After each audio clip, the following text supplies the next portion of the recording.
नमस्कार श्रोते हो, दीपक रेगे कथाकथन चॅनलवर तुम्हा सगळ्यांचं मनापासून स्वागत. श्रोते हो, तुम्ही ऐकताय सौ आयडा बॅरेटो लिखित सातमाईंचे रान या कादंबरीचा दुसरा भाग, अर्थात कादंबरीचा सीझन 2. श्रोते हो, आजचं प्रकरण आहे किन्ना काकांचा दुर्दैवी अंत. पण श्रोते हो, याच प्रकरणाला जोडून पुढचं प्रकरणही आपण ऐकणार आहोत आणि त्या प्रकरणाचं नाव आहे काष्टा रामोश्याचं लिंबोणी काकांना झपाटणं. श्रोते हो, हे दोनही प्रकरणं आपण एकत्र आज ऐकणार आहोत, याची नोंद घ्यावी ही नम्र विनंती. आमचं रुही विद्यालय आता फार प्रसिद्धीला आलं होतं. आमच्या कावत्या मावत्यांची पोरं, आमचा सखा आता इथेच शिकणार होते. यावर्षी आमचे परसुदादा आणि राणी काकू आपल्या शंकरचं नाव शाळेत घालण्यासाठी आमच्या गुरुजींना घेऊन शाळेत जाण्याअगोदर ते दोघं शंकरला घेऊन आमच्या वाड्यात येऊन त्यांनी आपल्या शंकरला सातमाईंच्या, आजीच्या आणि आत्याच्या पायावर घातलं आणि ते दोघं गुरुजींसह त्याला शाळेत घालायला गेले. राणी काकूंच्या शंकरचं नाव शाळेत घातल्यानंतर गुरुजी आपल्या चष्मेच्या भिंगातनं परसूकडे बघत म्हणाले होते, परशुराव, मी आपल्या शंकरचं नाव शंकर परशुराम अन्नी पवार असं घातलंय, आपल्याला ते मान्य आहे ना? त्यावेळी परशुदादांनी झटकन वाकून त्यांच्या पायाला हात लावून डोळे पुसत मान हलवली होती. आज त्यांचा स्वतःचा मुलगा त्यांचं आडनाव लावून आपलं आयुष्य घालवणार होता आणि ही गोष्ट परशुदादा आणि राणी काकूंसाठी फार मोठी होती. याचवेळी आमच्या मांजरीवाडीत एक विचित्र घटना घडली होती. कुणाच्याही ध्यानीमनी नसताना आमच्या किन्ना काकांना महारोग झाला होता.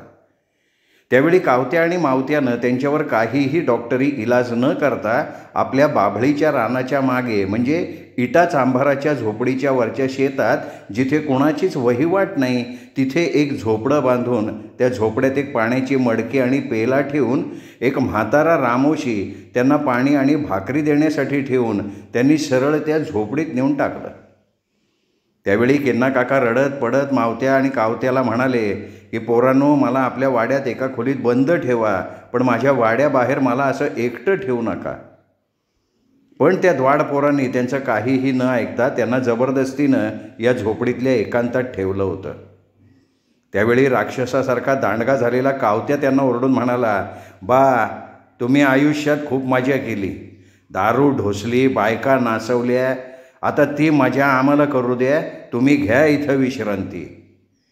आणि त्यांनी ते झोपडीचं दार लावून बाहेरनं कुलूप लावून त्याची चावी त्या म्हाताऱ्या रामोश्याला दिली आणि म्हणाला, यांना भाकरी आणि पाणी देण्यापुरतं हे उघडायचं, बाकीच्या वेळी कुलूप लावून बंद ठेवायचं. हे ऐकून किन्ना काका जोरात रडले होते. खरं तर किन्ना काकांना महारोग झाला आहे हे गावात उगाच बोभाटा नको म्हणून कावत्या मावत्यानं ती गोष्ट सगळ्यांपासून लपवून ठेवली होती.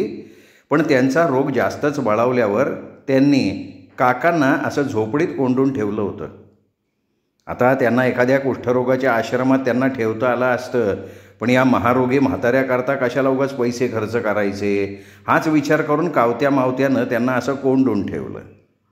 या गोष्टीला 6 महिने झाले तरी कोणाला काही कळलं नव्हतं. तसा किन्ना काकांचा वाडा आपल्या 10 करामतींच्यामुळे गावापासून नेहमी दूर राहिला होता. त्यात त्या म्हाताऱ्या रामोश्याला कुठं काही बोलायचं नाही म्हणून कावत्या मावत्यांनी तंबी दिली होती. पण कोंबडं झाकलं तरी उजाडायचं थोडंच थांबतं का?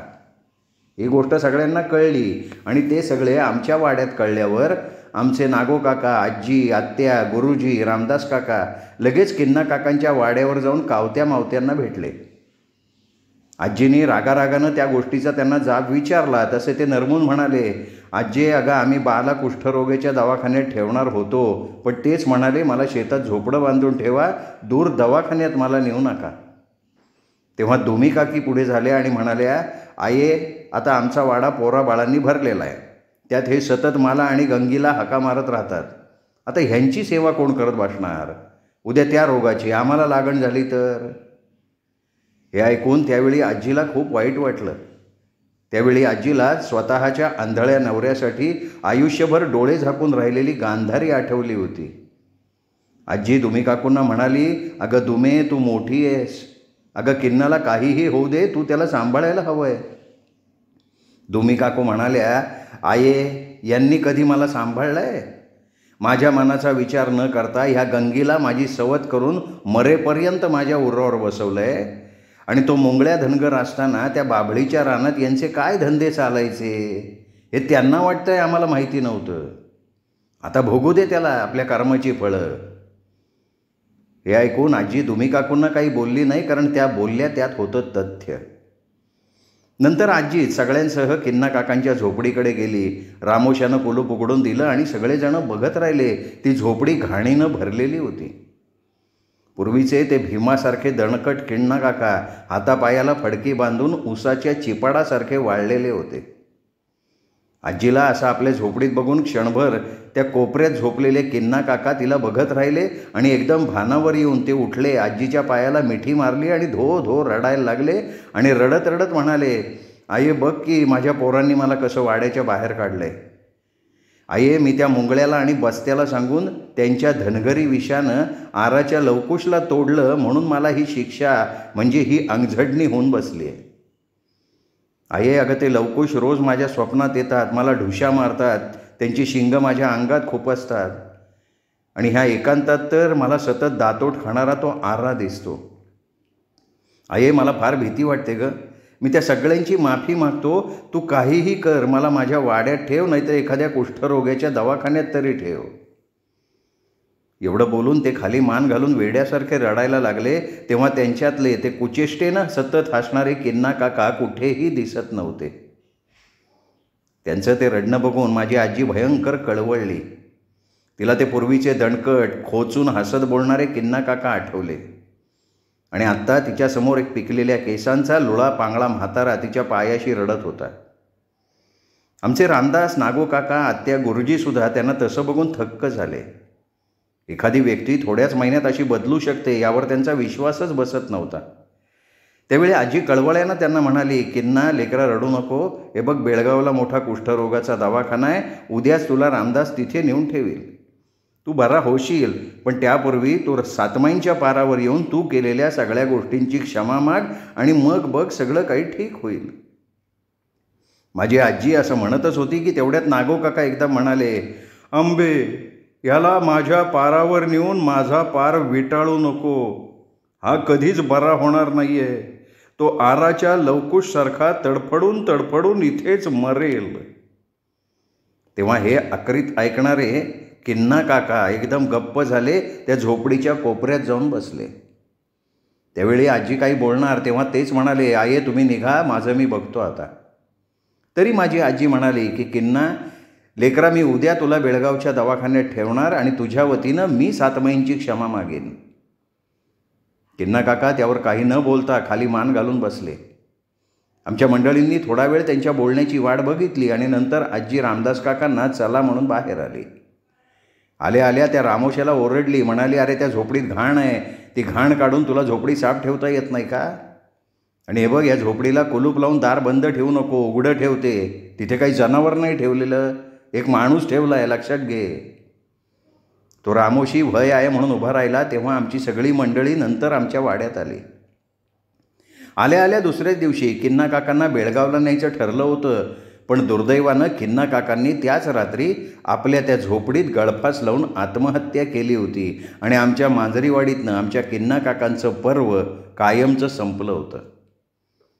पुढे या किन्ना काकांचे कावत्या मावत्या आपल्या बापापेक्षा 10 पटीनं वाईट आणि व्यसनी निघाले होते.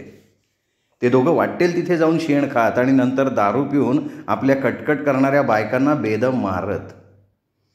त्यावेळी दुमी काकू, गंगी काकू आपल्या नातवंडांना घेऊन अंगणात बसून कोंबड्याला दाणे घालीत बसून राहत. या दोघांनी आपल्या शेताच्या झोपडीत आपली अंगवस्त्र म्हणून 2 कातकर्णी बायकांना ठेवलं होतं. या किन्ना काकांच्या वाड्यातनं नेहमी काही ना काही भानगडी चालूच असत. त्यातच कावतेच्या पत्नीनं पावसाळ्यात कालिया नदीत उडी मारून आत्महत्या केली. कावत्यानं अवघ्या 6 महिन्यात दुसरं लग्नही केलं. पुढे ही दोन्ही कार्टी कधीच गावाला धरून राहिली नाहीत की कधी गाव बैठकीला आली नाहीत. एकदा कावत्या मावत्याचा विषय आमच्या वाड्यात निघाला तेव्हा आजी गुरुजींना म्हणाली, गुरुजी, अहो जसं त्या किन्नानं पेरलं तसं ते उगवलंय. अहो किडकं झाड, ते किडकंच फळ देणार ना. आमचा हा किन्ना एखाद्या किडलेल्या झाडासारखा होता, म्हणून त्याची ही 2 फळं अशी नासकी आणि किडकी निघाली. आमच्या किन्ना काकांचा असा हृदयद्रावक अंत झाला होता. आमच्या वाड्यानं त्यांच्या नावानं त्यांना जेवण घातलं होतं. नंतर सगळेजण विसरले होते, पण मला मात्र आमच्या किन्ना काकांची आठवण येऊन फार वाईट वाटत असे. आता ते कसेही असू देत, पण दुसऱ्याची चेष्टा करून त्यांचं ते प्रसन्न हसणं मला फार आवडत असे. एकदा मी त्यांना तसं म्हणाले सुद्धा होते की किन्ना काका, मला हे तुमचं प्रसन्न हसणं फार आवडतं. त्यावेळी ते माझा गालगुच्चा घेत प्रसन्नपणे हसत मला म्हणाले की पोरी सरस्वते, अगं तुला जर का आयुष्यात अगदी बिनधास्त जगायचं असेल तर हा माझ्यासारखा प्रसन्न हसण्याचा मुखवटा तू घाल आणि मग बघ जीवन जगणं किती सोपं होऊन जातं. पोरी, विदूषकाच्या हसऱ्या मुखवट्याआड तो रडतोय का खरंच हसतोय हे समजणं कठीण असतं. तसंच माझं हे प्रसन्न हसणं आहे. त्यावेळी मी त्यांच्यासारखे मोठ्यांदा हसले होते. तरी हे काका माझ्या आठवणीच्या मनाच्या कवडश्यात कधी राहिले नव्हते, पण कुणाला कधी खळखळून हसताना बघितलं ना की मला नेहमी किन्ना काका आठवत असत, आजही आठवतात. हे सातमाईंचं रान आणि जाधवांचा वाडा दुसरा भाग या 2 कादंबऱ्या लिहिताना मी अमेरिकेत शिकागोला होते. आणि एकदा ही सातमाईंचं रान कादंबरी पूर्ण करताना मी बाहेर पडणारा भुरूभुरू बर्फ बघत असताना अचानक मला आमचे वृद्ध वामन गुरुजी आठवले. त्यावेळी मी त्यांच्या आठवणीत गर्क असताना मला माझ्या मुलांनी आणि ह्यांनी ओढून नेलं त्या बर्फात खेळण्यासाठी बाहेर. माझ्या अंगावर तो भुरूभुरू बर्फ पडत असताना त्याचे गोळे करून ते सगळेजण एकमेकांच्या अंगावर उडवत होते, आनंदानं हसत खेळत होते. पण त्यावेळी माझं चित्त ठिकाणावर नव्हतं. मला दूरवर ते काकोटीला छत्री मारून उभे असलेले वामन गुरुजी दिसत होते आणि काकोणास ठाऊक माझं मन व्याकुळ झालं होतं. तेव्हाच हे माझ्याजवळ आले, हलकेच म्हणाले, काय गं, कोणी आठवतंय का? तेव्हा मी ह्यांच्याकडे बघून अगदी आमच्या इरसाल किन्ना काकासारखं प्रसन्न हसले होते. तेव्हाही मला पुन्हा पुन्हा तो विदूषकाचा हसरा मुखवटा आठवत राहिला होता. माझ्या आयुष्यात काही ठराविक व्यक्तींना ना खूप मोठं स्थान आहे आणि त्यात आमच्या वामन गुरुजींचा समावेश आहे. खरोखर ते अत्यंत आदर्श गुरुजी आमच्या साने गुरुजींपेक्षाही कदाचित श्रेष्ठ असावेत. आता ते आमच्या पुस्तकातले साने गुरुजी आमच्या गुरुजींसारखे 2 झुरक्यांची विडी ओढत होते का नाही मला माहिती नाही, पण हे 2 झुरक्याची विडी ओढणारे साधे गुरुजी श्रेष्ठ गुरुजी होते. आम्ही खेडवळ विद्यार्थिनी त्यांच्या योग्य त्या मार्गदर्शनानं आमच्या प्रगतीचा मार्ग मिळवू शकलो होतो. मला आत्ताही वाटतं की त्यावेळी आमचे रहीम मास्तर असते तर आमची मांजरीवाडी आणि ते गरीब विद्यार्थी तसेच राहिले असते सामान्य.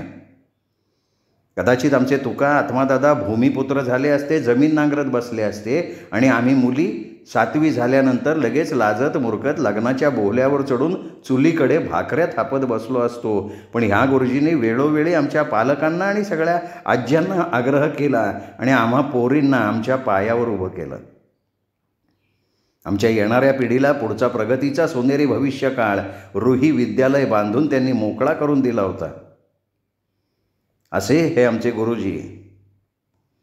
गुरुजी नको नको म्हणत असताना त्यावेळी आमच्या रामदास काकांनी त्यांचा सार्वजनिक सत्कार केला. त्यावेळी वर्तमानपत्रात त्यांचा लहानसा फोटो पण छापला गेला होता आणि त्यांच्या त्या छोट्याशा फोटोखाली छापलं होतं, मांजरीवाडीतील रुही विद्यालयाचे आदर्श हेडमास्तर वामन गुरुजी. त्यांच्यामुळे आज मांजरीवाडीतले 2 विद्यार्थी आत्माराम आणि तुकाराम डॉक्टर झाले, मांजरीवाडीचे भूषण ठरलेत. आणि ह्या गुरुजींमुळे मांजरीवाडी हे विद्येचं माहेरघर झालेलं असून अनेक गरीब विद्यार्थी ह्या गुरुजींच्या रुही विद्यालयाचा लाभ घेत आहेत. जर भारतात असे अनेक शिक्षक गावोगावी झाले तर आपला देश सुसंस्कृत देश बनून देशातली गरिबी नष्ट होऊन अनेक अशिक्षित गरिबी जमातींना साधं पण सुसह्य असं जीवन जगण्याचा दिलासा मिळेल. या वामन गुरुजींना सगळ्या मांजरीवाडीतील गावकऱ्यांचा प्रणाम. माझ्याकडे आजसुद्धा ते वर्तमानपत्राचं पान आहे. खरोखर मी आजसुद्धा म्हणेन की प्रत्येक शिक्षकानं आमच्या वामन गुरुजींसारखं असावं, कारण विद्येचं दान करणारी व्यक्ती जशी असावी ना, अगदी तसे ते होते. आमच्या खालच्या मळ्याच्या दौलती काकांना आता जरा बरं नसायचं. त्यात पार्वती काकूंना संधिवात असल्यामुळे त्यांचे गुडघे दुखत असत. त्यामुळे आता दौलती काकांची सगळी शेतीवाडी आमचे विठ्ठल काका बघत होते. तशी त्यांनी आपली सगळी शेतीवाडी विठ्ठल काकांच्या नावावर अगोदरच केली होती. आता आमच्या कमळी काकू आपल्या आईकडे येऊन जाऊन तिथलं सगळं स्वयंपाक पाण्याचं बघत होता. माझ्या आजीनं अनेक वेळा कमळी काकूंना सांगितलं की कमळे, अगं दौलतीला पार्वतीला वाड्यावर येऊन राहायला सांग. अगं आमच्या सगळ्यांबरोबर ते 4 घास जास्तीचे खातील. पण आमच्या कमळी काकूंनी कितीही त्यांना तसं सांगितलं तरी दौलती काकांना आणि पार्वती काकूंना देखील तसं मुलीच्या घरी जाऊन राहणं पसंत नव्हतं. परिणामी ते दोघं आपल्याच वाड्यात राहत होते. आता आमचे लिंबोणी काकासुद्धा थकले होते. त्यांच्या मानानं त्यांचा शिवा भगत त्यांच्यापेक्षा वयानं लहान असूनसुद्धा फुकटचे मटण वडे खाऊन खाऊन त्यांनी आपली तब्येत चांगली कमावली होती. आता आमच्या काष्टा रामोशाचं फार वय झालं होतं. माझ्या आजोबांच्या वेळी ते तरुण होते, पण आज त्यांना आमच्या वाड्यापर्यंतसुद्धा चालवत नव्हतं. त्यामुळे कुलू किरैया हे त्यांचे मुलगे आजीकडे येऊन त्यांची खुशाली कळवून 4 भाकऱ्या घेऊन जात. आमच्या रामोशी वाडीतले हे काष्टा रामोशी प्रमुख होते. पुढे एकदा ते झोपेतच गेले. पण आश्चर्य म्हणजे जाताना ते आमच्या लिंबोणी काकांचं मात्र फार वाईट करून गेले. त्याचं काय झालं की आमचे हे काष्टा रामोशी रात्री झोपेत गेले त्यावेळी म्हणजे साधारण 9:30 वाजण्याच्या सुमारास बांधावरच्या वेताळा शिवाभक्तानं दिलेलं पान ठेवायला आमचे लिंबोणी काका बांधावर गेले. तेव्हा शिवाभगत त्यांच्याकडे खाऊन पिऊन निघून गेले होते. हे पान ठेवायचं काम मात्र लिंबोणी काका आणि मारत्या करत असत, कारण त्यांना भूताची त्यांनीच पानं ठेवायची असं शिवाभक्तांनी सांगितलेलं होतं. खरं तर तट्ट जेवण झाल्यावर या प्रत्येक भूतांना पानं वाढून तिथे त्यांच्या जागी ठेवायचं या कामाचा विलक्षण कंटाळा या शिवाभक्ताला होता.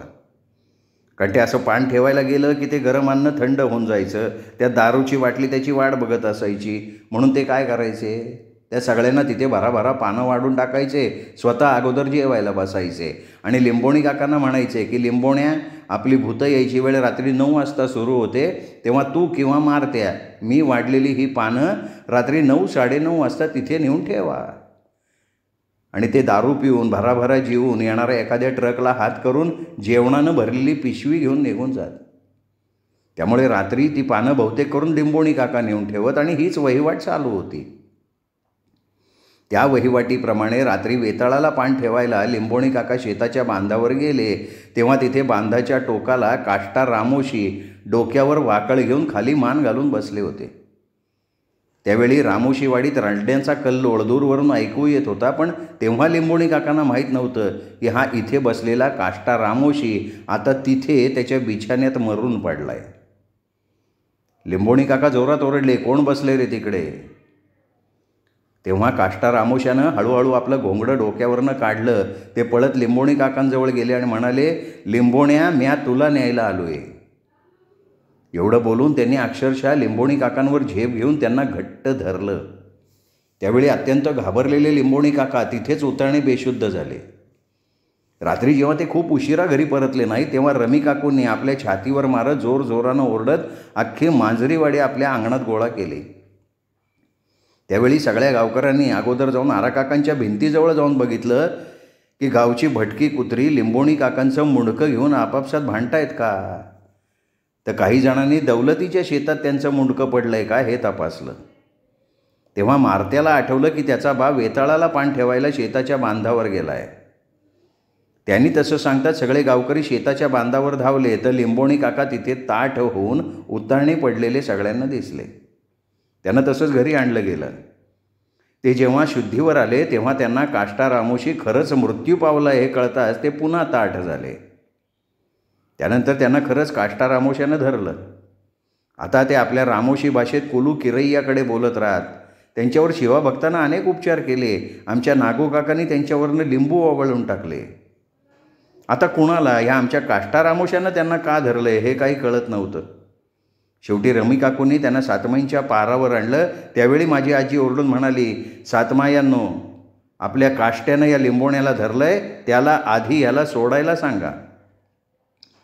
आजी असं म्हणाली आणि त्या क्षणी आमचे लिंबोणी काका बरे झाले. तरी त्यांनी काष्टा रामोशाचा धसका खूप घेतला होता. आता शेताकडं डबकं घेऊन जाताना ते आपल्या रमी काकूंना किंवा मारत्याला बरोबर घेऊन जात. एकदा संध्याकाळी ते अंगणात बसले होते तेव्हा पुन्हा रामोशी भाषेत कुलू किरैयाच्या नावानं बोलत आत आले, उंबरठ्यात पडून गेले. त्यावेळी काष्टा रामोशाचं लिंबोणी काकांबरोबर कसलं वैर होतं ते कोणाला कळलं नव्हतं. आजी म्हणाली, कदाचित या काष्ट्याचं आणि आमच्या लिंबोण्याचं गेल्या जन्मीचं वैर असावं. काही का असे ना, आमचे लिंबोणी काका आपल्या प्रिय शिवा भक्ताला सोडून कायमचे निघून गेले होते. पुढे थोड्या दिवसानं आमच्या मारुत्यानं म्हाताऱ्या शिवा भक्ताला भूताखेतांना पानं ठेवण्यासाठी बोलवलं. तेव्हा मात्र रमी काकूंनी भयंकर चिडून आपल्या मारुत्याला दम देऊन त्या शिवा भक्तासाठी आपल्या वाड्याचं दार कायमचं बंद करून टाकलं. जेव्हा माझ्या आजीला रमी काकूंनी येऊन हे सगळं सांगितलं तेव्हा आजी म्हणाली, रमे तू बरोबर केलंस. लिंबोणे असताना तू त्या शिवा भक्ताला रांधून रांधून खस्ता खाल्ल्यास. आता या मारुत्यानं त्याचं लग्न झाल्यावर आपल्या बायकोला या खस्ता दिल्या असत्या.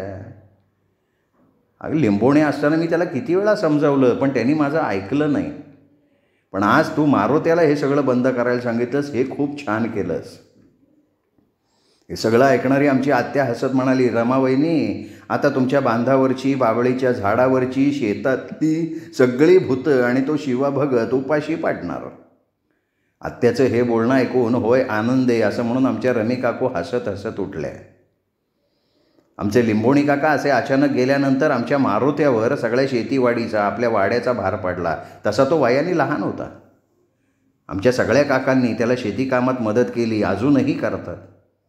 परसूदादा जातीनं त्यांच्या ऊसाच्या, कापसाच्या मळ्याकडे लक्ष देतात. आमच्या म्हाळसादेवीच्या जत्रेत आताही तमाशाचे फड बसतात. तेव्हा आमचे रामकाका आमच्या वाड्यातल्या मंडळींबरोबर तमाशाला जातात, पण नंतर सकाळी सगळं विसरून आपल्या कामकाजात मग्न होतात. तमाशा म्हणजे क्षणभराचं सुखाचं मृगजळ आहे हे त्यांना आता पटलं होतं. आमचा लाडका सखा आता 5 वर्षाचा झाला. रामदास काकांनी त्याला शाळेत घातलं.